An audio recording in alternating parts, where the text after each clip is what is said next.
Welcome to the Austrian German tutorial. Today we continue our learning series about the topic how to understand Austrians.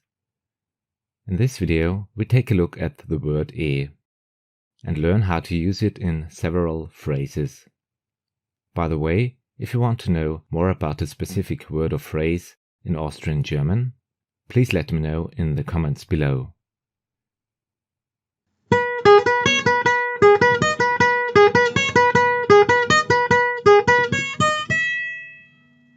The learning goal of this video is how to use the word in Austrian German. In general, the word doesn't have a special meaning, which makes the usage a little bit complicated.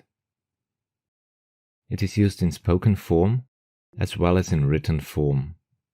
We can say if we want to stress something or agree with someone, or just use it as a gap filler.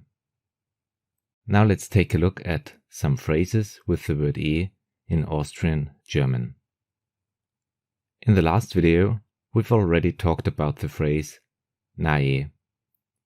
Nae is used to agree with someone if the sentence before is a negation. For instance, it is good you didn't go there. Nae. Joe is also used to agree, but if the sentence before is positive. For example, it is a good idea. Joe.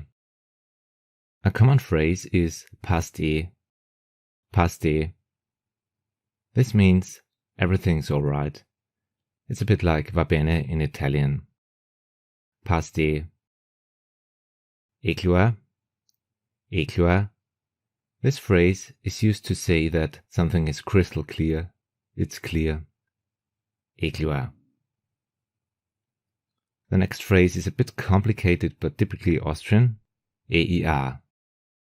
EIA is a phrase to say me too. For example, there's a song about the topic Jo EIA. EIA.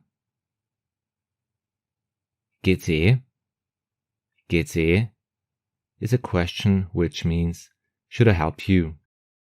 Geht's Geht's All in all, we could find a lot of phrases with so I might make an additional video about it sometime. But for today it's alright. Passt. See you in the next Austrian German tutorial. Have a nice day. Auf Wiedersehen.